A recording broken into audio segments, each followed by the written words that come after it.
Emergency সার্ভিসের পক্ষ থেকে বোলপুর শাখা থেকে আমরা এসেছি এখানে আমাদের ফায়ার এবং ইমার্জেন্সি ডিপার্টমেন্ট, তো তাই আমাদের কিন্তু ফায়ার সঙ্গে ইমার্জেন্সি অনেক কিছু রেস্কিউ করতে হয়, সে সমস্ত সম্বন্ধে কিছু বেসিক ধারণা আমাদেরকে দেব।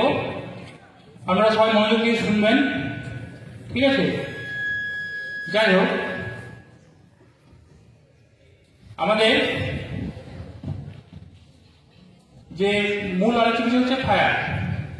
ফায়ার মানে কি? আগুন। কারো কিছু ধারণা আছে?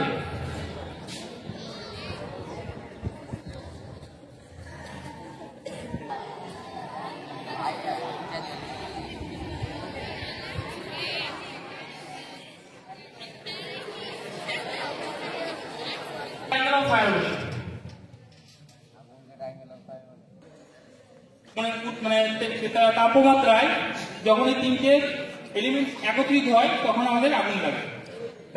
কি দুটো পরিবর্তন থাকে, আগুন ভৌত পরিবর্তন। ভৌতিক পরিবর্তনটা কি? যে একটা আকার থেকে অন্য আকার ধারণ করে আবার সে আবার ফিরে আসে। ঠিক আছে, আমি দেখাবো পদ্ধতিগুলো প্র্যাকটিক্যাল করে সব দেখাবো। এই যে তিনটে বলে আগুন নেভায়। এবার আমাদের যে আগুন এগুলো আমরা কি করতে পারি? তেলের আগুন কি জল দিয়ে নেভানো যায়? কেন যায় না? তেল হচ্ছে জলের থেকে হালকা, তাই তো? পাচ্ছি আমাদের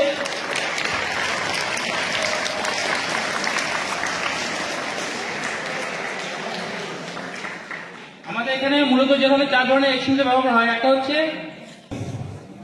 ওয়াটার, কি আছে? জল আছে, জল। ওয়াটার CO2, তার মধ্যে কি আছে? একটা ওয়াটার CO2 একটা গাড়ি থেকে এরকম সিলিন্ডারি এরকমই দেখতে, ওটা ওল্ড মডেল হয়ে যাবে এখন মোটামুটি আমাদের এ থেকে এখন বাদ চলে গেছে। গ্যাস CO2 এটা কি?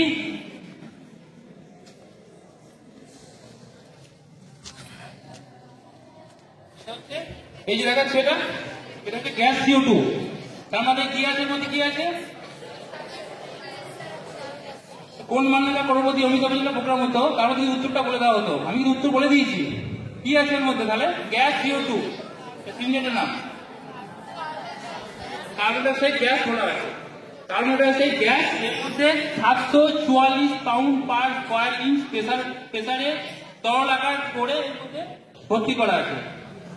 এটা আমরা কখন ব্যবহার করি? যখন কোনো ভ্যালুয়েবল জিনিসপত্র আগুন লাগে, যেমন কম্পিউটার, কাগজপত্র, বিশেষ মানে খুব মূল্যবান কাগজপত্র, ঠিক আছে? সেই ক্ষেত্রে আমরা তখন আমরা ব্যবহার করি এই গ্যাস CO2। এটা সহজলভ্য নয়, অনেক দামি জিনিস, সেই জন্য আমরা খুব বিশেষ খুব গুরুত্বপূর্ণ জিনিস ছাড়া এগুলো আমরা ব্যবহার করি না, ঠিক আছে?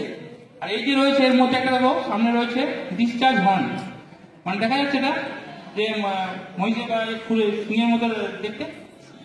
যে আমরা যখন এটা কি হচ্ছে ব্লো টর্চের কাজল কি করে, এটা যখন চার্জ করি তখন কি হয়, সেই জায়গা থেকে অক্সিজেন মানে কার্বন ডাইঅক্সাইড অক্সিজেনটাকে সরিয়ে কার্বন ডাইঅক্সাইড পরিপূর্ণ করে, ফলে কি হয় আগুনটা নিভে যায়। কি বললাম? যে অক্সিজেনের সঙ্গে কি কার্বন ডাইঅক্সাইড কি অক্সিজেন থাকলে তো আগুন জ্বলবে। কি বললাম? যে একটাকে সরাতে পারি, অক্সিজেন, ফুয়েল এবং কি বললাম টেম্পারেচার, তিনটের মধ্যে একটাকে সরালেই তবে আগুন নিভে যাবে, তাই তো? তাহলে অক্সিজেন সরাতে গেলে আমি কেন কার্বন ডাইঅক্সাইড চার্জ করলাম, কেন বাতাসটা সরে গেল, অক্সিজেন সরে গেল, আগুনটা নিভে যাবে। এই যে করা আছে ডিসচার্জ হর্নটা, এটা আমার ব্লো টর্চের কাজ করে, মানে অক্সিজেন অনেকটা জায়গাটা ছড়িয়ে দেবে, ওরকমই ভাবে ছড়িয়ে দেবে। চার্জ করে দেখাবো, আমি প্র্যাকটিক্যাল করে দেখাবো। খুব সুন্দর লাগছে, খুব ভালো লাগছে যে এই দিক থেকে রেসপন্স পাচ্ছি না, এদিকে কোনো রেসপন্স পাচ্ছি না। লেফট সাইডটা খুব ভালো রেসপন্স পাচ্ছি, কিন্তু রাইট সাইড কোনো রেসপন্স পাচ্ছি না।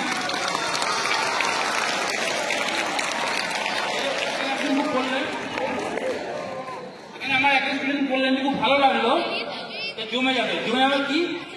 কার্বন ডাইঅক্সাইড গ্যাস যখন বাতাসের সংস্পর্শে আসে তখন কি হয়? শুষ্ক বরফ তৈরি হয়,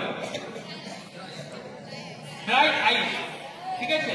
তাই তো ড্রাই আইস হয়। তার জন্য আমরা এটাকে কন্টিনিউ ব্যবহার করতে পারি না। যখন কন্টিনিউ ব্যবহার করতে, এটা কুইজ রিলিজ ভালো রয়েছে, মানে এই যে আগুনি ধরা আছে সারাশি, আমরা যখন সারাশি কাজ করি সময় বাকি তো ক্লাস বা সারাশি ধরেছি তো অনেকে ধরাছি তো, এটা মানে এটা ইউজ করতে হয়। এটা হচ্ছে ডিসিপি, কেমিক্যাল পাউডার। 100% হয়ে গেছে। ঠিক আছে। আর একটা থাকে আমাদের ম্যাগনেসিয়াম বাইকার্বনেট থাকে 1.5%। বাড়িতে কাপড় কাচা হয় তো কি হয়, সার জলের মধ্যে করলে কি হয়, ফেনা তৈরি হয়। ফোম লোশন আছে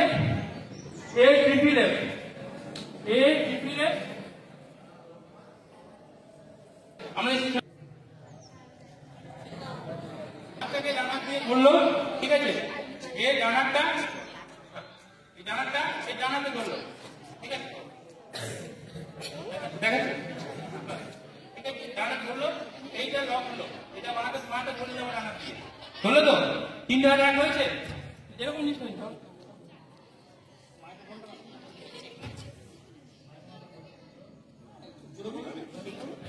এই যে দেখা যাচ্ছে এই জিনিসটা হয়েছে হয়েছে দেখতে পাচ্ছেন সবাই। প্রথমে ওর বাঁ ধরলো, এটা ধরলো হলো, ঠিক আছে, যেহেতু ওর বাঁ ভেঙেছে বললাম, ঠিক আছে, ওই জন্য বাঁ হাতটা কিন্তু আমি ফিরে রেখেছি।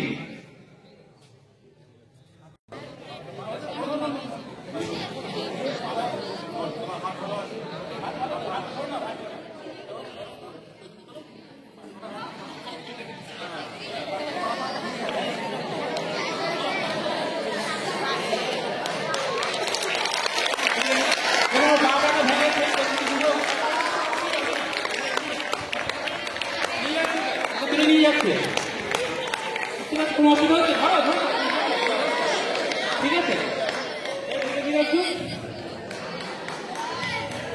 কোনো অসুবিধা হচ্ছে কি, কোনো অসুবিধা হচ্ছে তোমার? দুটো হাত কিন্তু ফ্রি আছে, এবার বাঁ হাত ও ডান হাত, ঠিক আছে। এবার লকটা হবে উপর থেকে নিচে, ঠিক এরকম লকিং হবে, এরকম এরকম লকিং হবে, ঠিক আছে, দেখা যাচ্ছে এখন লক করে দেখো, লকটা করলো, পরে নিজেরাই করে নিল, করেছে, লক করেছে, হয়েছে তো। এবার কি হবে,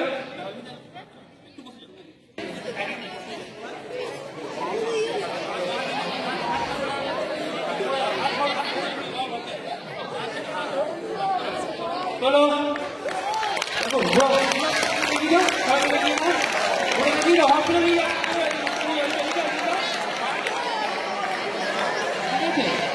দেখা যাচ্ছে, দেখা যাচ্ছে তো, কোনো অসুবিধা হচ্ছে তোমার? ঠিক আছে, আমরা করেছি কি, এটা কি বলি আমরা এই 4টে হাতটা ঠিক করছি, ঠিক পাল্টির মতো দেখতে, দেখো ওখানে যেহেতু হাত ধরা আছে, হাত তো কোনো অসুবিধা নেই, পাল্টি হয়ে যাবে, ঠিক আছে।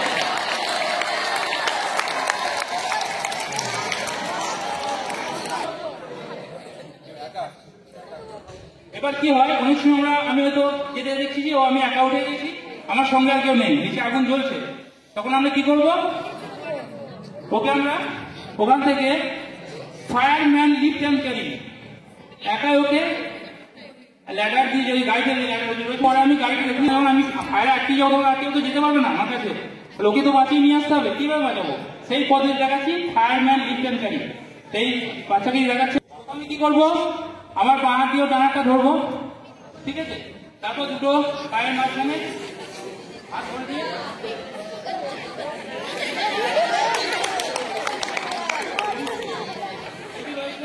পুরো কিন্তু ওর মধ্যে উঠে গেছে, পুরো ছেলে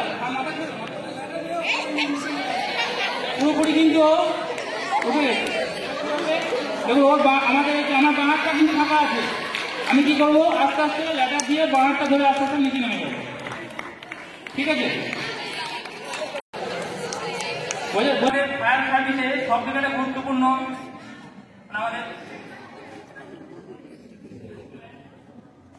যেটা দিয়ে আমরা কি করি, আমরা বিভিন্ন ধরনের রেস্কিউ করতে পারি। অনেক সময় কি হয়, তখন তো তার ধাক্কা লাগতে পারে, একটা পার্ট দিয়ে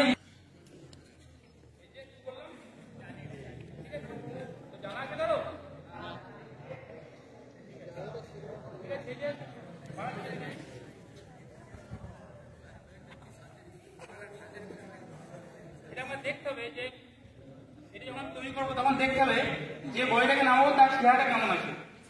খুব বেশি বড় করলে তখন ঢিলা হয়ে যাবে, ওই জন্য একটা মোটামুটি একটু টাইটের মতো করতে হবে, টাইট করে করতে হবে, ঠিক আছে। আর একটা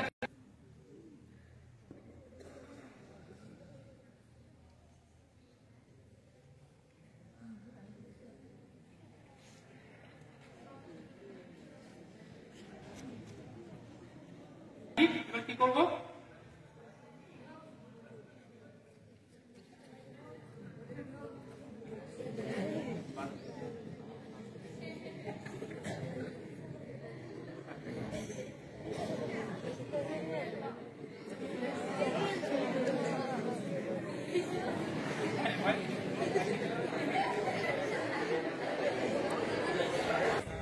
দেখো কিভাবে বাচ্চাটা হ্যাঙ্গিং হচ্ছে।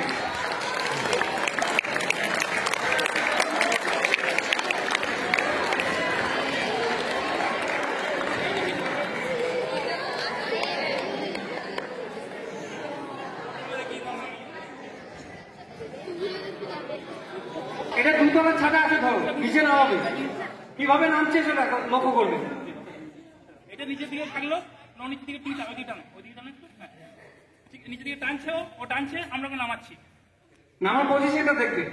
ঠিক আছে, নেমেছে, হলো নামানো গেল।